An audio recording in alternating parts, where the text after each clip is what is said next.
Ils nous disent c'est un saut technologique extraordinaire, c'est une révolution, c'est très simple. Donc, puisque c'est une révolution, on va pouvoir déposer des brevets, c'est une invention. Donc, ils vont déposer un brevet sur le trait génétique qu'ils ont modifié. Exactement comme avec la transgénèse.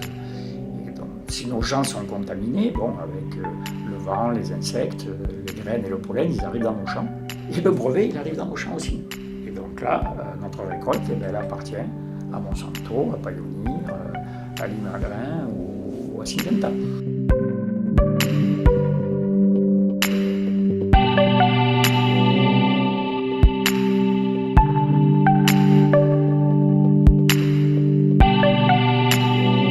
Agro-industry companies have been pushing governments in order to deregulate the use of biotechnology in agriculture for many years. They are pushing to let products created in a lab freely circulate in the fields. Although GMOs are widespread in many countries, they are not able to increase the cultivated areas.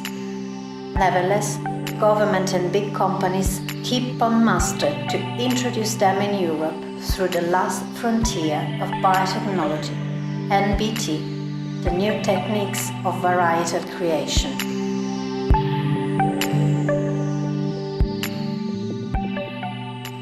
L'Europa ha votato una direttiva che fa divieto di coltivazione degli OGM. Sembrava dunque la questione risolta e la scienza invece, ho detto dopo 30 anni, ha cominciato a porre all'attenzione nuovi prodotti. Infatti le nuove tecnologie, genome editing, cisgenetica, alludono a migliori tecnologie, cioè in grado di incidere sul genoma di una pianta, perfezionando l'inserimento del gene. L'Europa è un territorio di conquista. Se con questa nuova strategia di vendere gli NBT per non OGM, per una cosa naturale, se riusciamo a rompere questa resistenza nel consumatore, nel cittadino, sia con i trattati internazionali che spingono in questa direzione, sia con gli stessi accademici che continuano a difendere una serie di tecniche varie senza entrare nei dettagli, senza veramente ipotizzare che cosa può succedere nei singoli casi, arriviamo a quello che secondo me è una strategia di marketing di invasione per conquistare il mercato europeo.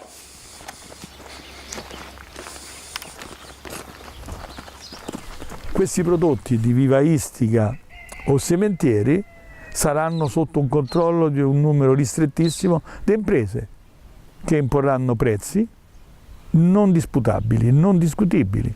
Quindi sicuramente per gli agricoltori, in generale, non solo per i piccoli, ci sarà un aggravio di costi.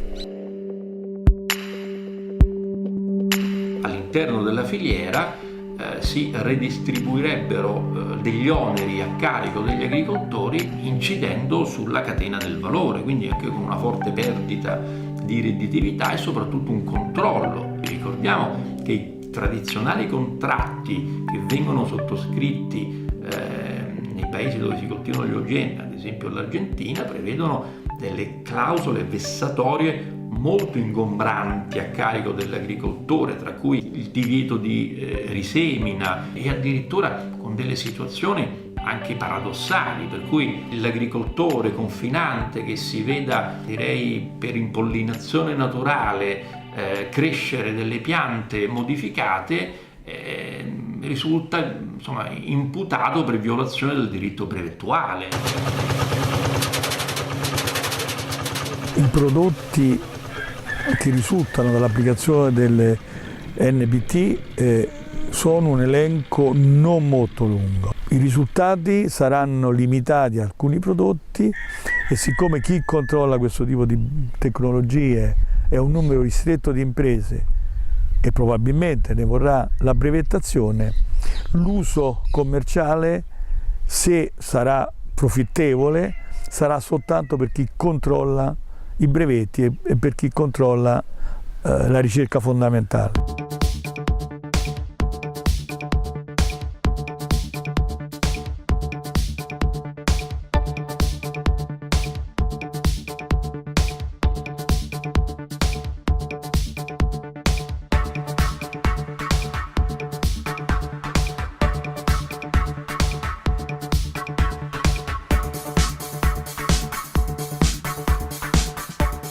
Sicuramente si tratta di grossi investimenti che debbono essere sostenuti da società finanziarie in una catena che si allontana dal rapporto terra-cibo. In questo caso, quando l'obiettivo è il brevetto, il cibo diventa merce e la merce interessa multinazionali e compagnie finanziarie. Multinational and the financial companies have entrusted the push forward of the communication strategy to part of the scientific community.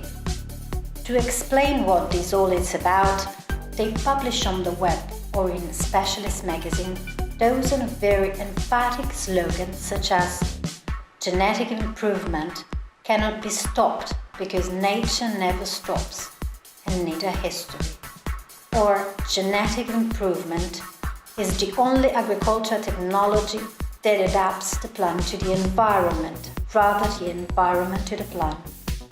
Genome editing is inexpensive, but what they insist on is this. With genome editing, you can get varieties like those that could be produced by nature and that are not GMOs. Et le débat auquel on assiste aujourd'hui, c'est un débat en milieu le plus clos possible, quelques experts scientifiques, les citoyens sont trop bêtes pour comprendre, il ne faut pas en parler en public, de manière à ce que l'Europe puisse prendre une décision de modifier sa réglementation pour ne pas qualifier ces nouveaux OGM d'OGM. C'était le début des plantes transgéniques et je m'étais rendu compte qu'il y avait sur les plantes transgéniques une instabilité des plantes transgéniques. Donc lorsque vous mettez le transgène à l'intérieur de la plante, normalement il doit être extrêmement stable de génération en génération et ne pas évoluer pour s'assurer que de la sécurité du produit. Mais par contre, nous on avait une obligation en tant que semencier de le signaler aux autorités comme quoi il y avait une modification du transgène et à l'époque Monsanto n'avait pas voulu qu'on communique et avait dit non, ça c'est confidentiel, on dit rien du tout.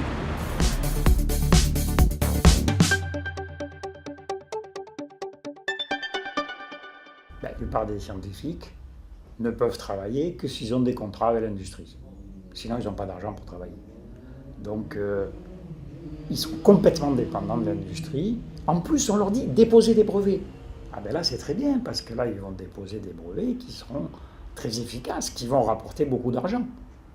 Ils ne vont pas rapporter de l'argent uniquement sur le développement de leur invention, de leur brevet. Non, ils vont rapporter de l'argent chaque fois qu'une semence traditionnelle sera multipliée avec un gène ou un trait génétique qu'ils auront breveté.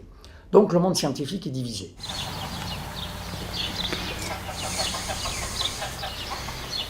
Donc ce qui se décide actuellement est crucial et bien sûr moi en tant que scientifique je considère bien sûr que ces nouvelles techniques conduisent à des OGM parce que quelle que soit la précision de la technique, on nous dit que ces nouvelles techniques sont plus précises que la transgénèse et donc du fait de cette plus grande précision, il ne serait pas utile qu'elles soient considérées comme conduisant à des OGM et donc que les produits en question soient évalués comme des OGM.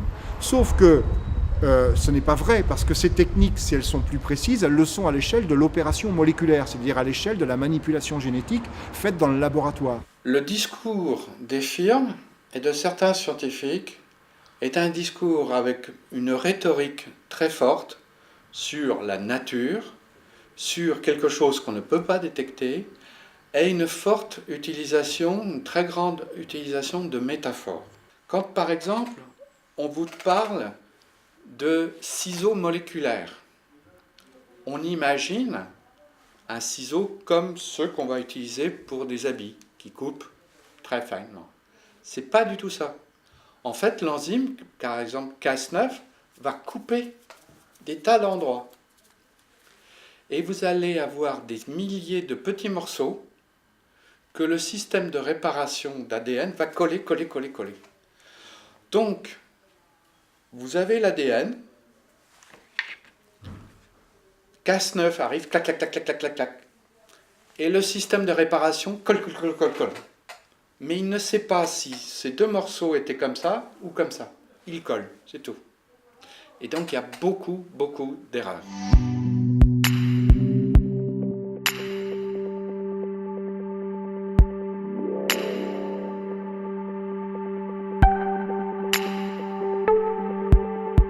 La mutazione di fatto è quello che produce la biodiversità. Una cosa però è una mutazione che avviene all'interno di un organismo complesso e vivo e funzionante. Perché un organismo, nella sua evoluzione, ha creato anche, ha coevoluto con se stesso anche tutte le macchine che provano se sei anche un organismo che puoi sopravvivere. Una volta che è una mutazione che dà un vantaggio evolutivo, questo organismo si moltiplica e si diffonde.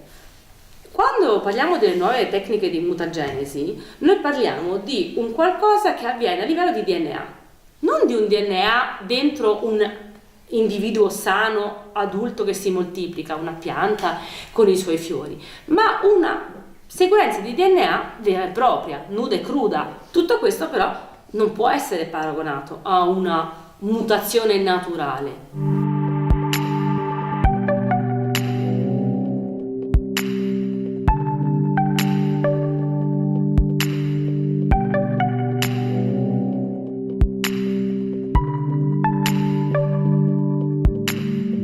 Mais à l'échelle du résultat de la plante tout entière et de la plante resituée dans son environnement, on est tout aussi incapable avec ces nouvelles techniques qu'avec les précédentes de prévoir quelles peuvent être les conséquences sanitaires et environnementales à court, à moyen et à long terme. En 2013, le réseau des laboratoires de contrôle européens proposait à la Commission européenne de développer les outils pour détecter et identifier les techniques NBT et les produits. La Commission européenne n'a répondu qu'en 2017 en disant « on verra plus tard si ce sont des OGM, si juridiquement il faut essayer de les tracer ». Donc ce n'est pas un problème technique qui empêche d'identifier les techniques NBT et les produits dérivés, c'est une volonté politique.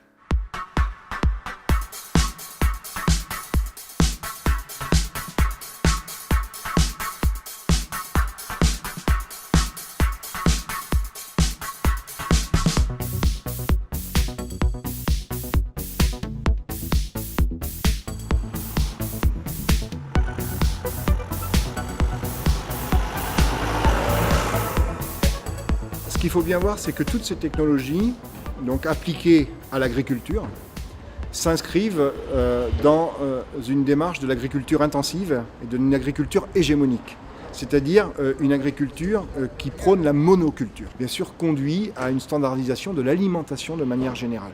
Et ça, c'est également un danger qui est beaucoup moins immédiat a priori et qui est pourtant une conséquence directe de ces pratiques.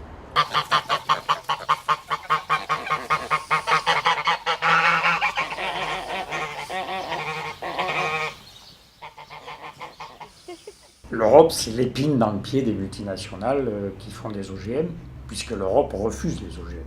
Le fait que l'Europe refuse les OGM, non seulement ils ne peuvent pas vendre leurs semences OGM en Europe, mais en plus tous les pays de la planète qui produisent pour exporter en Europe ne peuvent pas cultiver des OGM parce que sinon elles n'ont pas accès au marché européen. Deux pays sont au cœur du débat en Europe parce qu'ils pèsent en termes de voix sur les décisions du Conseil européen, l'Allemagne et la France. Et donc ces pays, qu'est-ce qu'ils veulent ?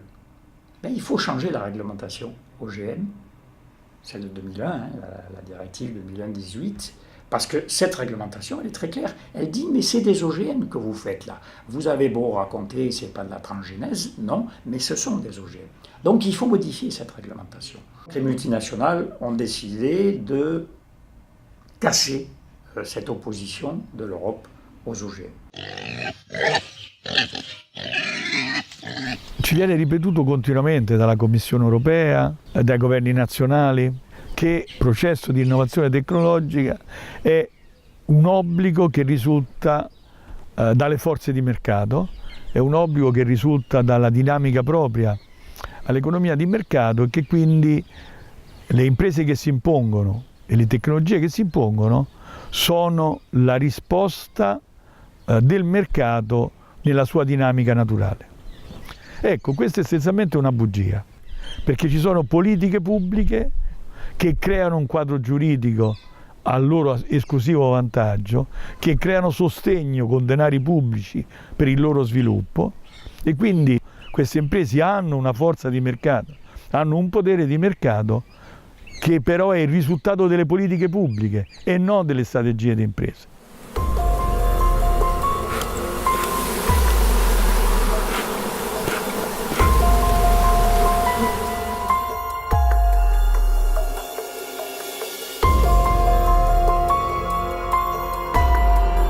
On vous présente généralement les produits NBT, comme CRISPR-Cas9, comme des produits indétectables, que l'on n'arriverait pas à différencier de mutations naturelles. C'est faux. On utilise ce qu'on appelle l'approche matricielle, pour savoir si l'organisme a été traité par des techniques in vitro ou in vivo. On peut tracer, on peut détecter, identifier les produits NBT dans le champ, dans la coopérative, dans le supermarché et chez le consommateur.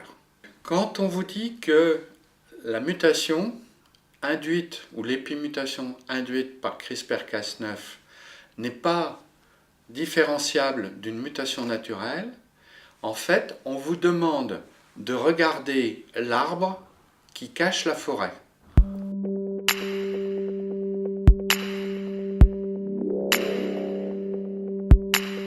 Vogliamo mettere sopra questo prodotto un brevetto. Quindi abbiamo una cosa che succede in natura, che è naturale, che non cambia niente, però è mia, l'ho fatta io.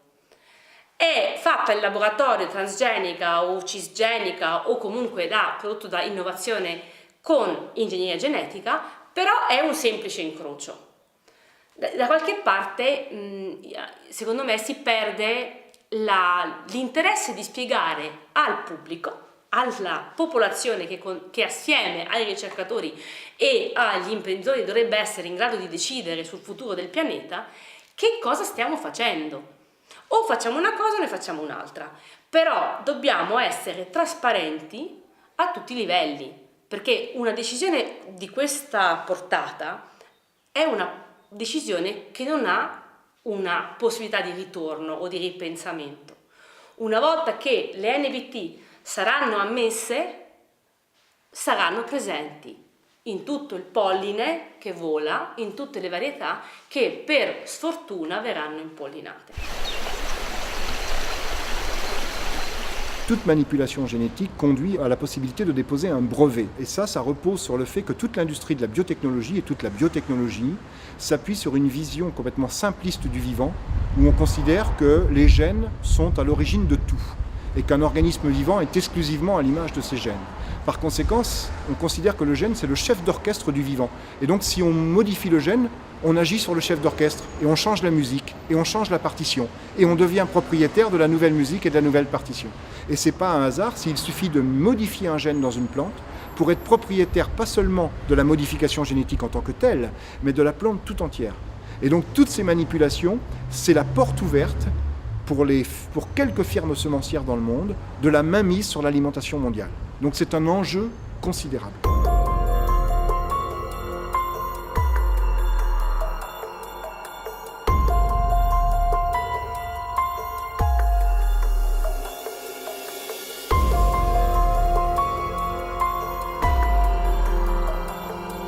Syngenta a été racheté par la Chine, eux ils ont compris ce qui se passait, mais Bayer, BASF, Limagrain et maintenant Pioneer investissent beaucoup sur ces nouvelles techniques qui disent qu'ils ne sont pas OGM.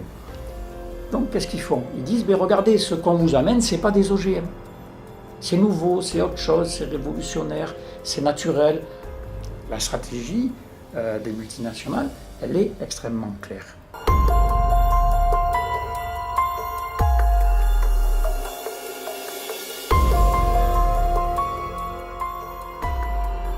Les Américains, s'ils ont classé les armes de destruction, ces nouvelles technologies, ces nouveaux OGM comme des armes de destruction massive, c'est pas pour rien.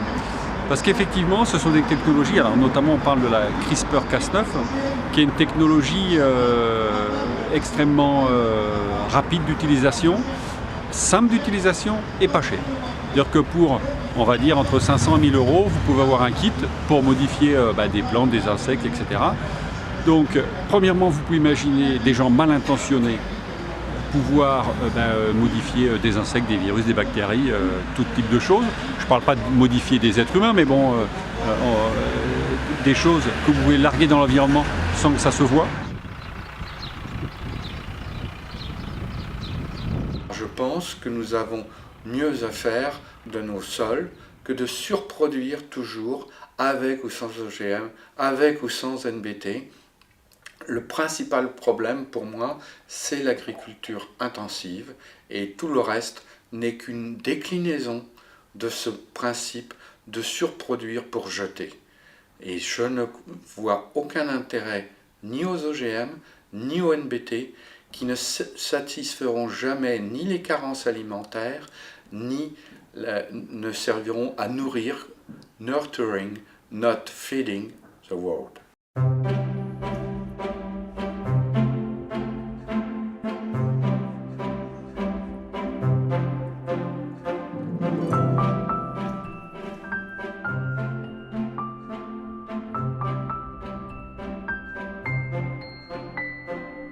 Nowadays, small-scale farmers produce 70% of the food we eat, while big monocultures yield mostly animal feed and fuel use in machinery. If we cannot foresee the consequences of the use of NBT products in our fields, why should we trust the ones that has filled the planet with chemical products and today what pollen with a patent on board to fly free?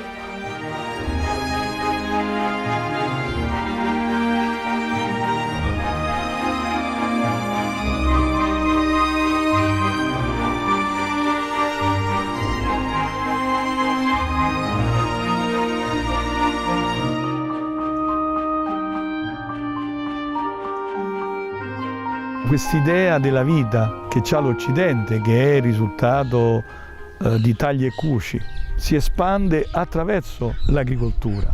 Chi domina fa breccia attraverso il ricatto economico, attraverso il ricatto politico, e questo nasconde anche questa incapacità dell'elite dominante di superare le proprie crisi, inventando innovazione, e questo è assolutamente pericoloso, perché questa elite non ha nessuna capacità di correggere i danni che produce.